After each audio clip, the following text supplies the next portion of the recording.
L'Europe, qui digère mal sa défaite militaire face à la Russie et peine à accepter sa mise à l'écart par Trump, semble vouloir exister à travers des décisions absurdes. 16e train de sanctions. Si les 15 premiers se sont échoués, le 16e atteindra-t-il sa destination? Peut-être celle des illusions, celle d'un effondrement tant espéré de l'économie russe. Suivons les résultats des discussions entre la Russie et les États-Unis.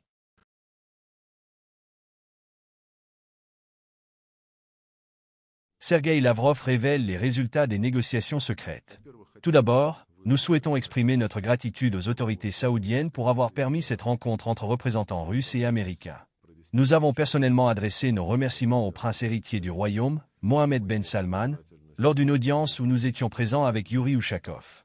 Pendant près d'une heure, nous avons évoqué nos relations bilatérales ainsi que l'importance, sinon d'un accord total qui est impossible, du moins de la volonté des grandes puissances de maintenir en toutes circonstances un dialogue professionnel et constructif. Il s'agit de savoir s'écouter, tirer des leçons des événements et éviter les conflits et crises inutiles. Cette position du prince héritier a d'ailleurs été reprise au cours de nos discussions avec la délégation américaine. Dès le début de notre entretien, Marco Rubio a souligné l'importance pour chaque pays de défendre ses intérêts nationaux dans les relations internationales. Nous avons pleinement souscrit à cette idée, en reconnaissant toutefois que ces intérêts nationaux ne coïncideront pas toujours.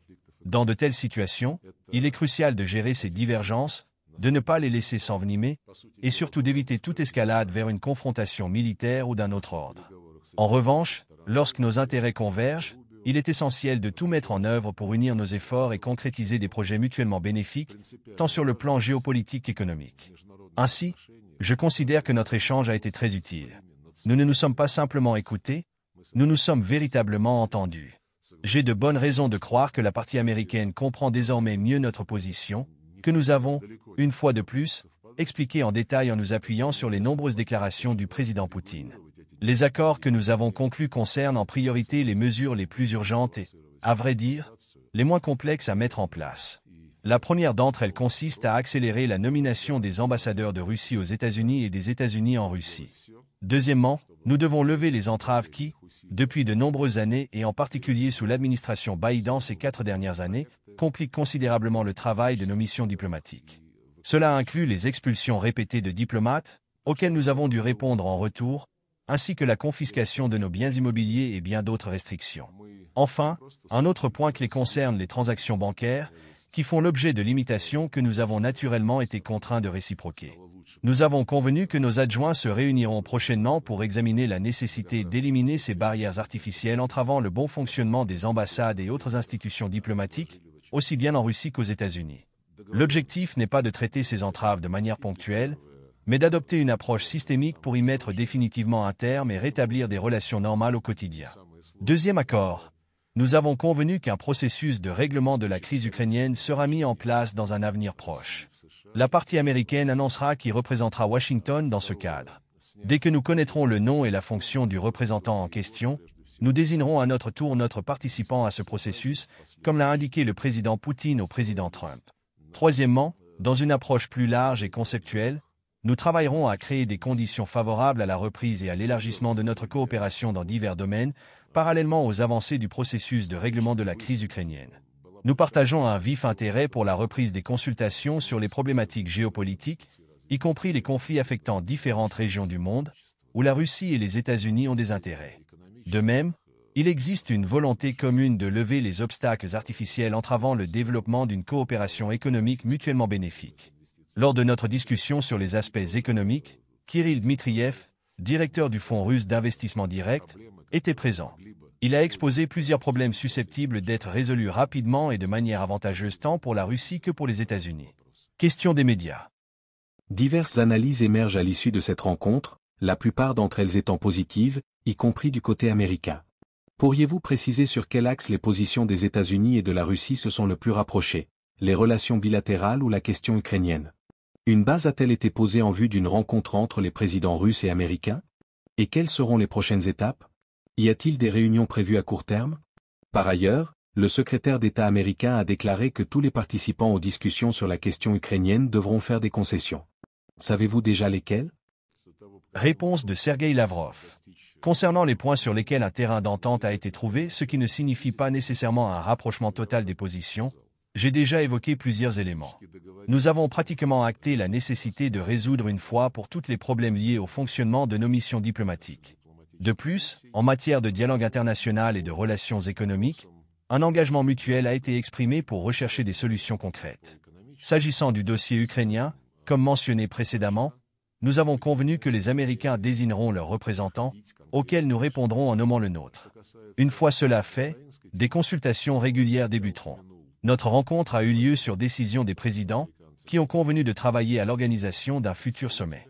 À cette fin, les ministres des Affaires étrangères et les conseillers à la sécurité nationale ont reçu pour mission de se réunir afin d'examiner les questions à préparer avant que les présidents puissent discuter concrètement de la date et des modalités du sommet. Dès la fin de votre rencontre, de nombreuses informations ont circulé, évoquant, en s'appuyant sur des sources prétendument proches du processus diplomatique, un supposé plan en 3 étapes sur lequel la Russie et les États-Unis se seraient entendus concernant l'Ukraine. Cette information est-elle fondée? Deuxième question. Avant cette réunion, les États-Unis ont envoyé un questionnaire intéressant à l'Union européenne, demandant ce que l'Europe pourrait proposer en matière de garantie de sécurité pour l'Ukraine. L'un des points abordés concernait le déploiement d'un contingent militaire sur le territoire ukrainien. Quelle est la position de Moscou à ce sujet? Concernant la première question sur l'existence d'un plan en 3 points, je n'ai pas vu cette information ni ces déclarations. Toutefois, en parcourant l'actualité aujourd'hui, j'ai remarqué une référence aux propos du ministre polonais des Affaires étrangères, Radosław Sikorski, qui, en marge de la conférence de Munich, a affirmé avoir discuté avec le représentant américain Keith Kellogg. Ce dernier l'aurait informé de l'existence d'un plan de règlement. Il n'a pas précisé s'il comportait 3 ou 4 points, mais Sikorski a déclaré qu'il ne pouvait en révéler les détails, tout en qualifiant ce plan d'atypique mais potentiellement intéressant. J'ai posé la question aujourd'hui à Marco Rubio et Michael Waltz pour en savoir plus. Ils m'ont répondu que c'était une fausse information. S'agissant de la deuxième question, il est vrai que les Américains ont adressé à l'Union européenne une série de questions pour mieux comprendre ce que l'UE envisage de faire et comment les États-Unis pourraient y contribuer ou y être associés. J'ai évoqué ce sujet au cours de nos discussions. En particulier, la question d'un éventuel déploiement de forces militaires ou de missions de maintien de la paix après un éventuel règlement du conflit y était mentionnée. Les Américains cherchent à savoir quels pays européens seraient prêts à fournir des contingents. Il est clair que cette question s'adresse aux membres de l'Union européenne. Nous avons expliqué à nos interlocuteurs d'aujourd'hui que nous avons bien noté les déclarations du président Trump, qui a été le premier parmi les dirigeants occidentaux à affirmer clairement que l'intégration de l'Ukraine dans l'OTAN est l'une des principales causes du conflit actuel. Il a également qualifié cela de grave erreur de la part de Biden et de son administration, ajoutant que s'il avait été président, il ne l'aurait pas permis.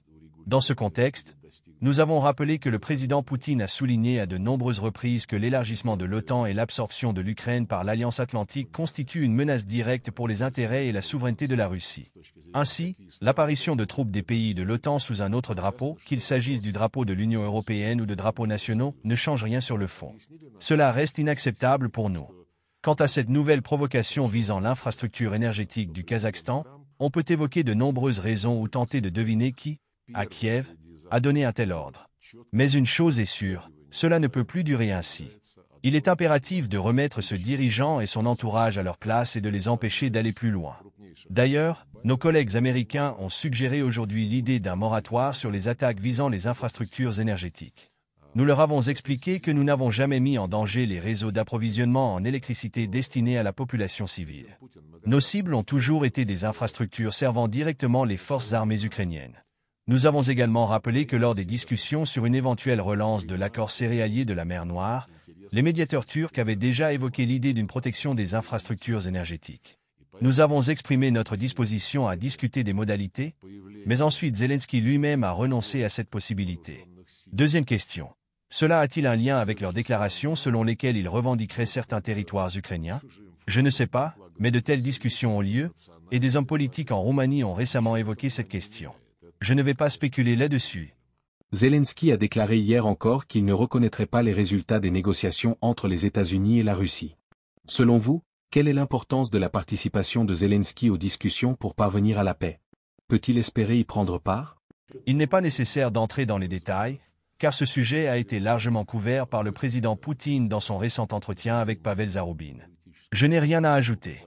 Il est de plus en plus évident que certaines forces tentent d'entraver sérieusement le rétablissement des relations entre la Russie et les États-Unis. Que doit faire la Russie pour empêcher ces tentatives de perturbation et protéger ce processus? Et après 4h30 de discussion en tête-à-tête avec les Américains, pensez-vous que leur volonté de restaurer les relations avec la Russie est ferme? Pour éviter que le processus de rétablissement des relations entre la Russie et les États-Unis ne soit entravé, il faut tout simplement les rétablir. C'est précisément ce que nous avons fait aujourd'hui, et je peux dire franchement que ce n'était pas sans succès. Nous n'avons pas encore tout abordé, et certaines divergences subsistent, mais l'approche conceptuelle du travail à venir avait déjà été définie par les présidents lors de leurs conversations téléphoniques. Nous avons perçu une détermination totale et une volonté concrète de nos collègues américains à aller de l'avant, conformément aux instructions des présidents, de manière active. Nous poursuivrons également ces efforts.